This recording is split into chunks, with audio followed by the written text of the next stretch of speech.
You're listening to Capital Topics episode number 54. This is a monthly podcast about passive asset management and financial and tax planning ideas for the long-term investor. Your hosts for this podcast are James Parkyn and me, François Doyon, Rochelle, both portfolio managers with PWL Capital.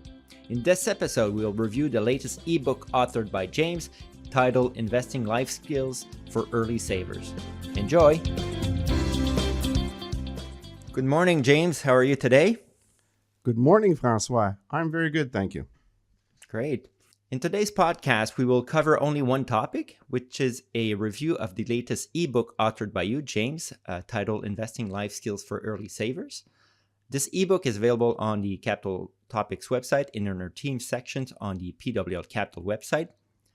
This has been a major effort, and in our team, we made a strategic decision a few years back to add next-generation clients to our practice, which includes the children of our current clients.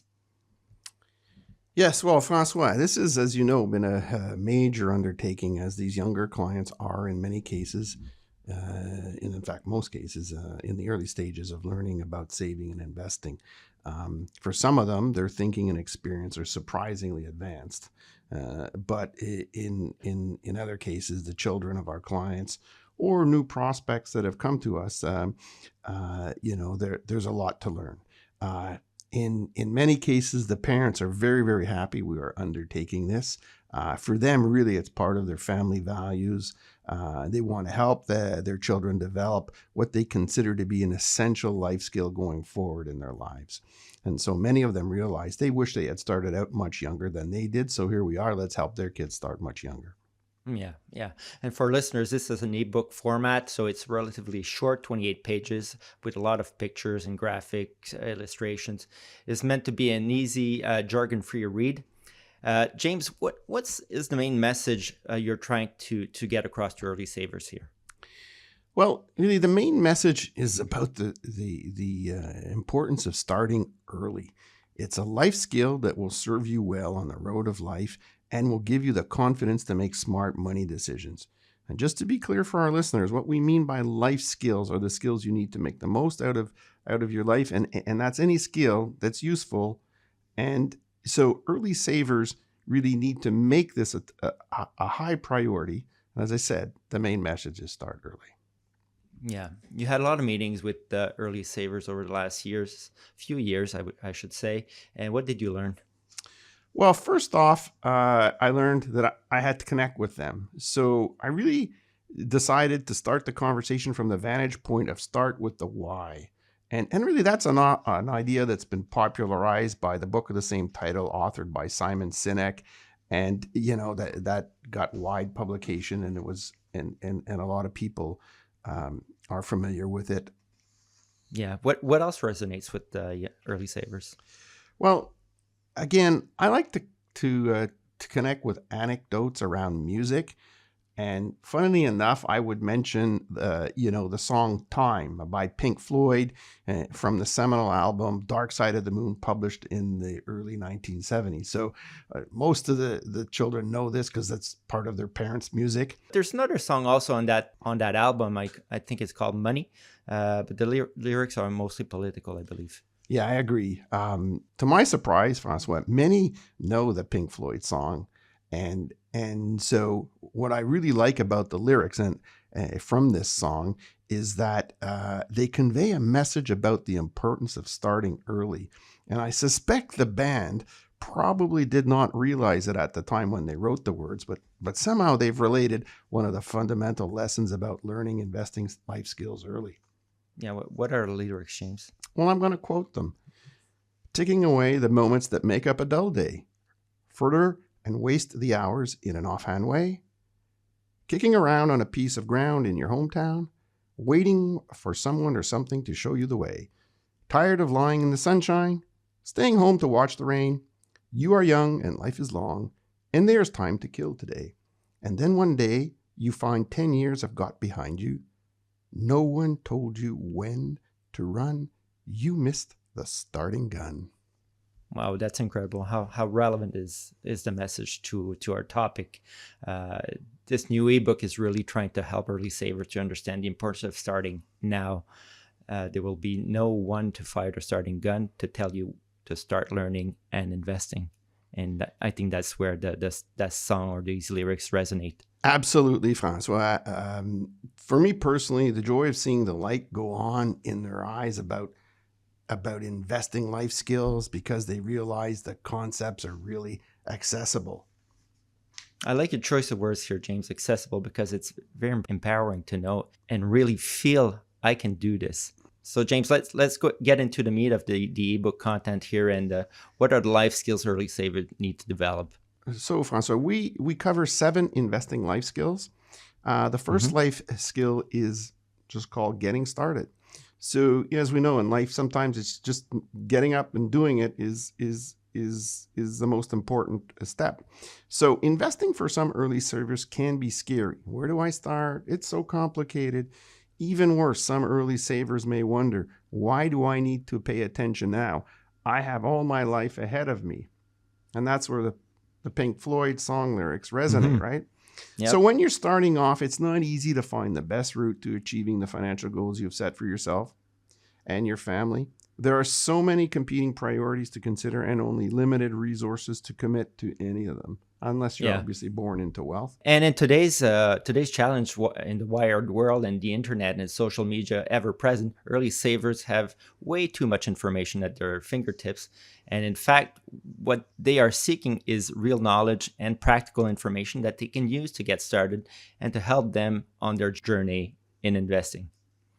Well, again, well said, François, which is why we explain these key concepts to early savers to take the first critical steps on their financial journey. And yes, François, we hope they learn how to make good decisions and avoid the major mistakes. Yeah. Getting started is really all about explaining the magic of compound interest. Maybe you can explain to our listener what compound interest is, James.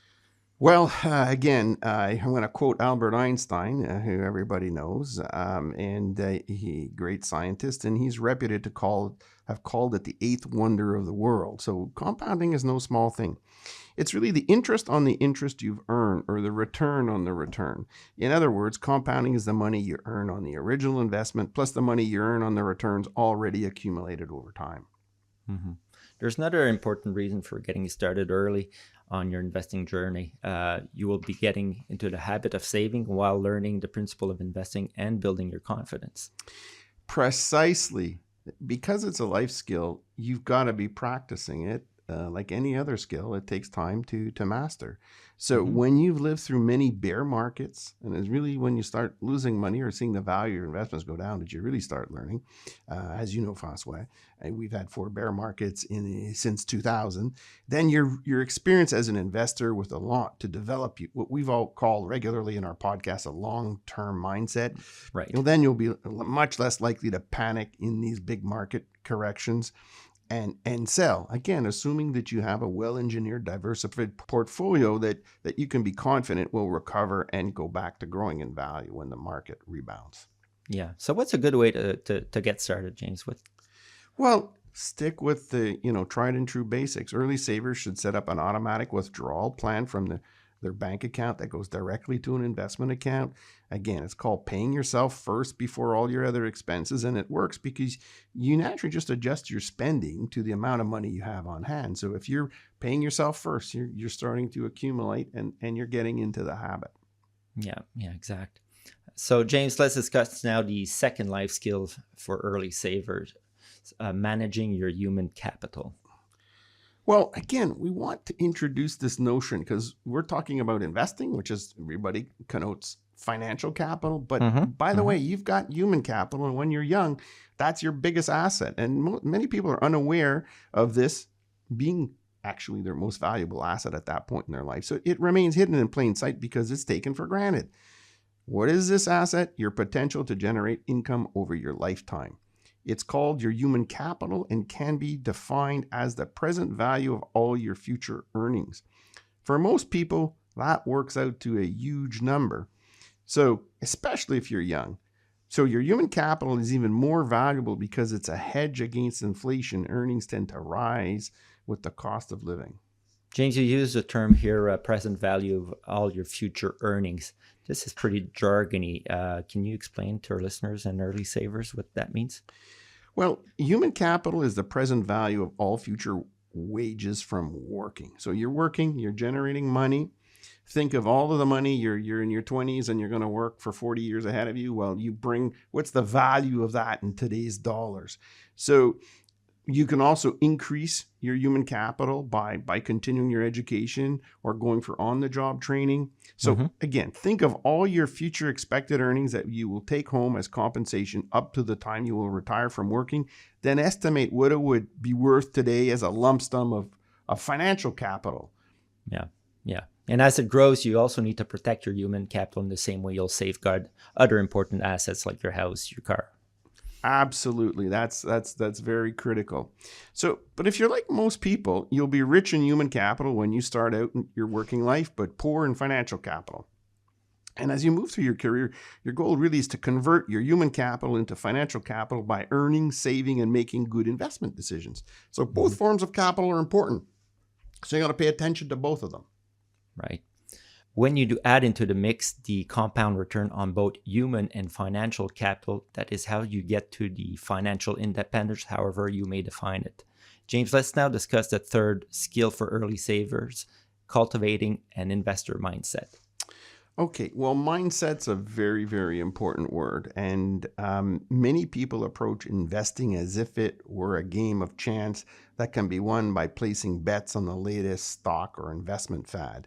So one of the biggest asset managers in the world, BlackRock Asset Management, did a survey in 2015 of Canadians, and 51% said at the time that they believe investing is like gambling. Wow. So if you think investing is gambling, well, sure, both concepts involve risking money in the hopes of realizing a financial gain, but that's where the similarity ends. Investing, when done right, is about buying assets that have a positive expected return thanks to the income they pay and or the long-term capital gain appreciation. Yeah, we've covered this concept in the past podcasts. The difference between investing and speculating sometimes is a question of perspective and timeline. Speculation often means that you expect short-term easy gain. This is a question that challenges even us professionals. Exactly, yep. François. We've talked about this often. It's just, what is speculation to one is an investment to another. But for early savers, the life skill to develop is patiently sticking to a broadly diversified portfolio that reflects their risk tolerance and accepting that it may not produce the excitement of trying to hit the jackpot on a hot stock or cryptocurrency. But they shouldn't be investing for thrills. Your aim should be to achieve your long-term goals, and that's not something to gamble on.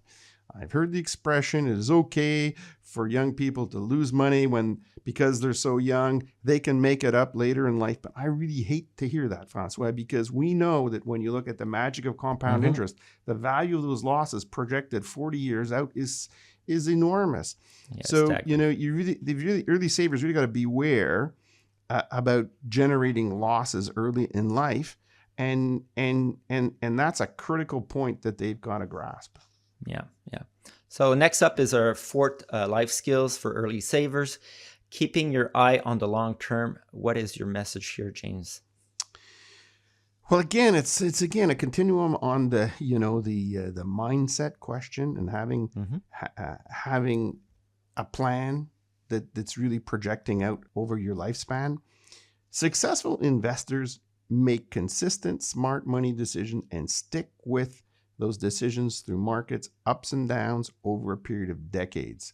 It's easy to say, it's hard to do. Yeah. And that requires discipline, an essential skill that early savers must learn. Develop your plan and stick to it.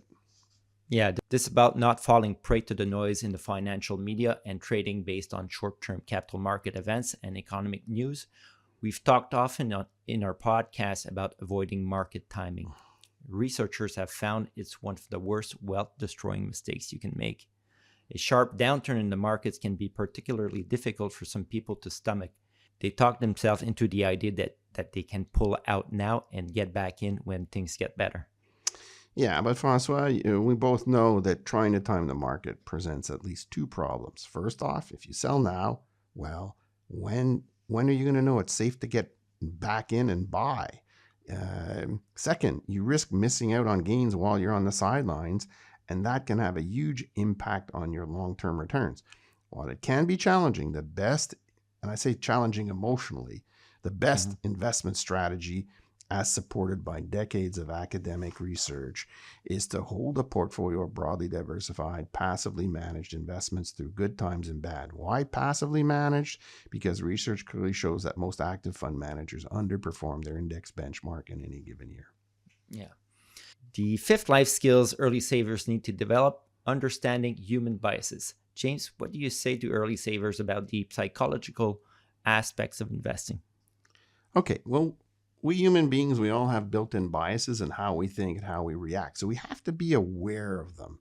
And so I tell early savers they need to understand how their basic human instincts can cause them to make, even though they're really bright people, they can make poor financial decisions. And we're all at risk of falling prey to mental and emotional biases. Again, that can lead to serious investing errors. To control the influence of mental and emotional biases, you must first be aware of them and then guide yourself back to rational thinking and good decision-making processes. What are some of the key biases, James? Behavioral economics has been a huge growth area with two major Nobel Prizes being awarded to academics for their work in the last 20 years or so. There's an amazing amount of research, again, that deals with these biases that they've discovered. What we do in our ebook is we highlight the top four that I believe early savers should watch out for in how they think about investments and investing. The first one is recency bias. Again, we've talked a lot about this in podcasts recently. Yep. This is a tendency to give greater importance to events that have occurred in the past. Recency bias can cause you to depart from your investment plan and try to jump on a hot market trend or sell during a market downturn. The second bias would be overconfidence. And again, men are a lot more at risk than women. Yeah. Testosterone comes into play, I believe.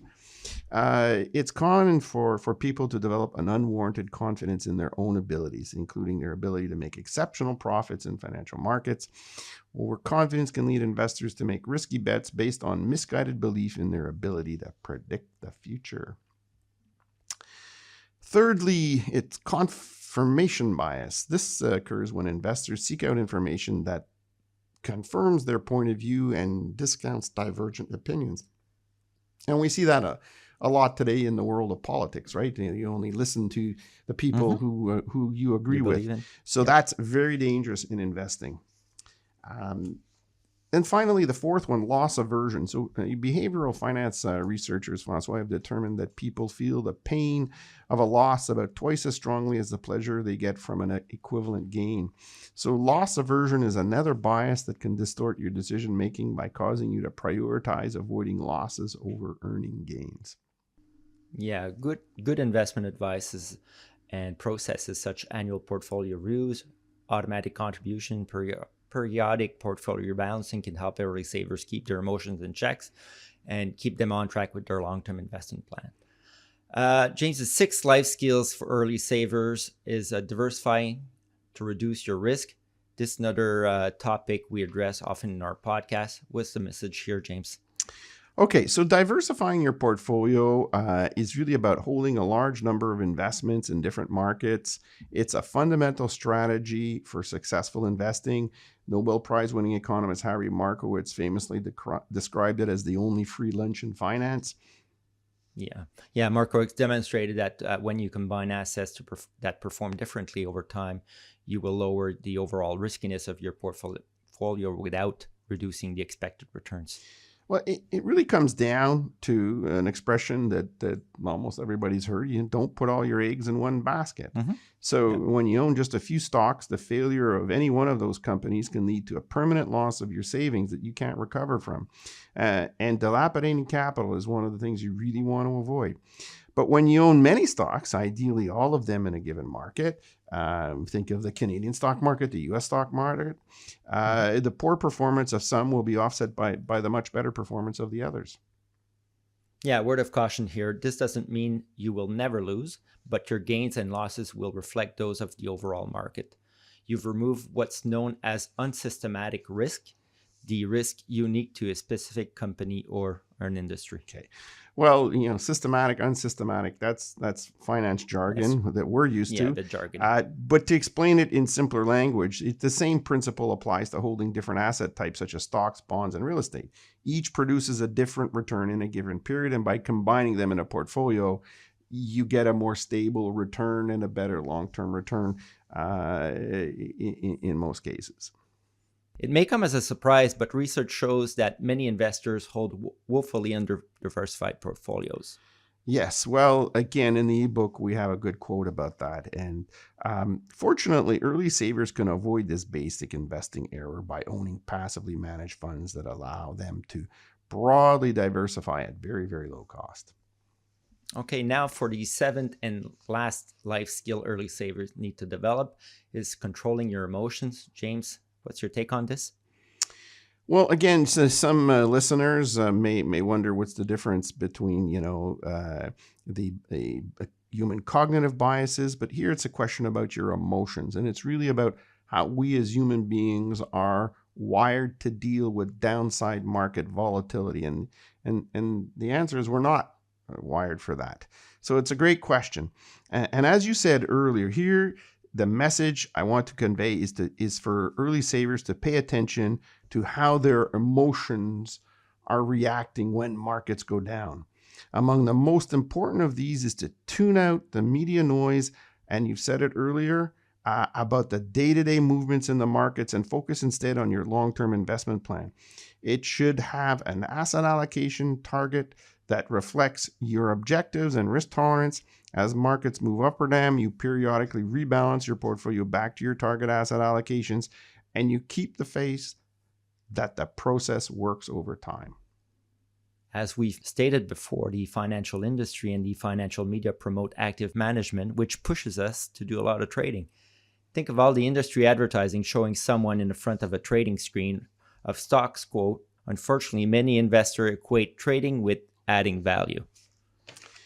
François, I have a great quote from a longtime collaborator of Warren Buffett. His name is Louis Simpson, and he oversaw the investment portfolio at Berkshire Hathaway's giant Geico insurance subsidiary. And he once said, "We do a lot of thinking and not a lot of acting. A lot of investors do a lot of acting and not a lot of thinking." And for me, this in a nutshell reflects how we manage our clients' money and how we are different from most of the financial services industry. We buy very carefully, we hold and defer tax, and we rebalance when it makes sense to do so. We do this all while sticking to the client's well thought out investment plan. Yeah, I love that quote, James. Louis Simpson was one of Warren Buffett's favorite fund managers and a one-time potential successor. He was much lesser known than Buffett and Charlie Munger, and sadly he passed away at the beginning of 2022 at the age of 85. We should point out for listeners that by acting a lot means trading a lot. So now let's get back to investing life skills of controlling your emotion. When markets go up, it's relatively easy to keep your emotions in check for most investors when your portfolio goes up every day. Okay. So again, I'll get back to down markets are a fact of life when you invest. Taking a controlled amount of risk is what allows you to earn returns and build your wealth. However, falling markets can create anxiety and pressure to act that can feel overwhelming at times. It's easy to say, it's hard to do. This is when investors must control their emotions in order to avoid making errors that will lead to permanent loss of capital. Yeah, all investors must guard against the fact that their thoughts can deceive them.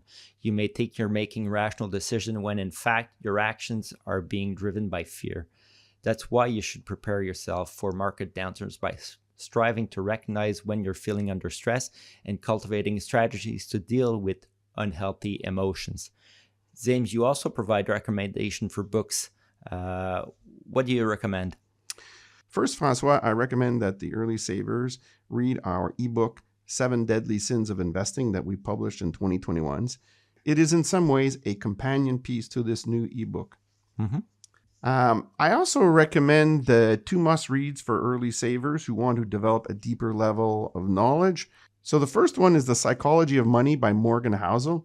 This is a very popular book that was published recently, and it is very useful for both professional investors and individuals. Morgan Housel, the author, has won many awards. In the book, he shares 19 stories exploring the strange ways people think about money, and he teaches you how to make better sense of one of life's most important topics. The second book I recommend, Think, Act, and Invest Like Warren Buffett, is by Larry Swedroe, an author that we quote often in our podcast. Think, act, and invest like the best investor out there, Warren Buffett. While you can't invest exactly like he does, think, act, and invest like Warren Buffett provides a solid, sensible investing approach based on Buffett's advice regarding investment strategies. Yeah, James, you also recommend books for parents. What books do you recommend? Well, I've got an American book and a Canadian book to recommend. The first one, again, very recently published, It Makes Total Sense by Tom Henske. Some material in this book is specific to American investors and reflects U.S. tax laws. It makes total sense. Again, sense spelled with a C, as in the pennies. So it's a play on words. And this one is a short, easy to read, bite-sized guide to help parents. It's a concise book meant so that you read a chapter per month covering the 12 most important money topics that a child should understand before going to university or college. The second book is by a Canadian author, Robin Taub. It's called The Wisest Investment. She's a Canadian, and her book is about teaching your kids to be responsible, independent, and money smart. Robin Taub, in her book, lays out a roadmap for teaching your kids about money. So again, to me, financial literacy has been a long ignored subject, and the result has been generation after generation entering adulthood without really a grasp of the money basics. This eventually leads to unnecessary stress in adulthood and ultimately causes stress, leading to health issues. Yes, nicely said, James. So that's it for today's podcast about investing life skills for early savers. As a reminder, the ebook will be available on the Capital Topics website and also on the Teams page of the PWL Capital website. So thank you, James, for sharing your expertise and your knowledge today. My pleasure, François. That's it for episode 54 of Capital Topics. Don't forget, if you'd like to submit questions or suggestions for the show, please email us at capitaltopics@pwlcapital.com. Also, if you like our podcast, please share it with your family and friends. If you have not subscribed to it, please do. Again, thank you for tuning in, and please join us for the next episode to appear on August 2nd. See you soon.